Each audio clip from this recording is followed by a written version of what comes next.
Olá, meus queridos amigos. Este é mais um vídeo de reflexão, mais um vídeo simples, rápido e prático, para em poucos minutos poder te guiar até a presença de Cristo.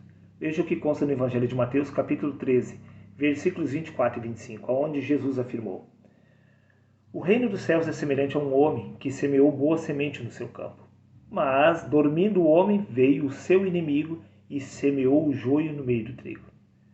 Que fique bem claro que Deus semeou o trigo, o joio ficou por conta do inimigo. Isto é uma representação da vida do próprio ser humano, conforme consta no livro de Romanos, capítulo 9, versículo 8, aonde Paulo afirmou, isto é, não são os filhos da carne que são filhos de Deus.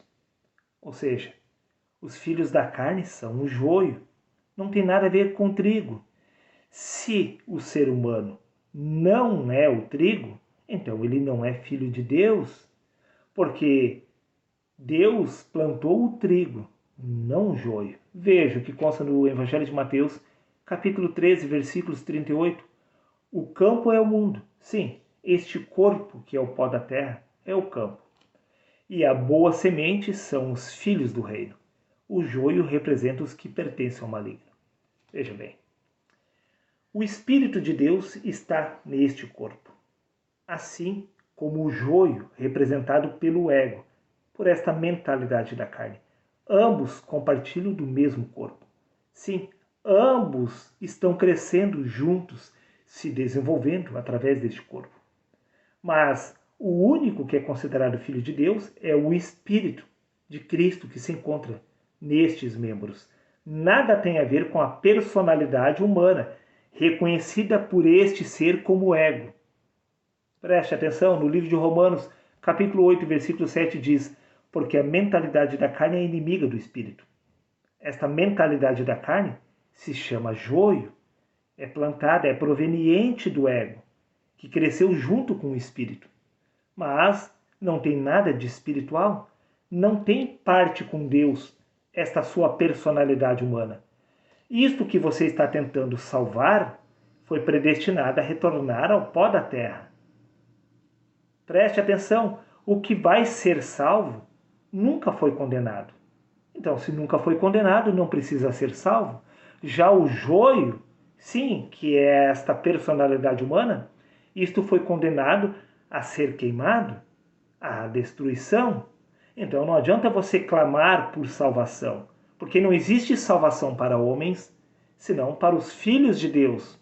Os filhos de Deus não são carne e nem sangue, muito menos esta mentalidade da carne, e sim o próprio Deus, sim, porque o Verbo é que se fez carne, e é exatamente o Verbo que é este Espírito de Cristo, que é a nossa identidade. Veja, meu querido amigo, no Evangelho no livro de 1 João, capítulo 3, versículo 10, diz: Nisto são manifestos os filhos de Deus e os filhos do diabo. O joio não é filho de Deus. O trigo é filho de Deus. O trigo é a representação do Espírito de Cristo, e não desta mentalidade deste ser. No livro de Eclesiastes, capítulo 12, versículo 7, diz: E o pó volte à terra como era, e o Espírito volte a Deus que o deu. O Espírito é filho de Deus. Sim, o Espírito é o trigo. O joio é esta mentalidade da carne, reconhecida por ego. É por isto que este ego, sim, procura alcançar a salvação, porque ele sabe que na essência foi predestinado a retornar ao pó da terra. O homem natural, ele busca a redenção, porque ele sabe que a morte é o seu fim, que quando este corpo vier a morrer, a sua existência terá chegado ao fim. Por isso ele busca se salvar, mas não há salvação para o ego. Salvação existe apenas para os filhos de Deus. Os filhos de Deus nada tem a ver com este corpo humano, com esta mentalidade da carne. E sim, com a identificação com a pessoa de Cristo. Porque todos que são filhos de Deus possuem a mente de Cristo, e não esta mentalidade da carne, que foi predestinada a morrer junto com este corpo. Está dado o recado. Um abraço a todos e até o próximo vídeo.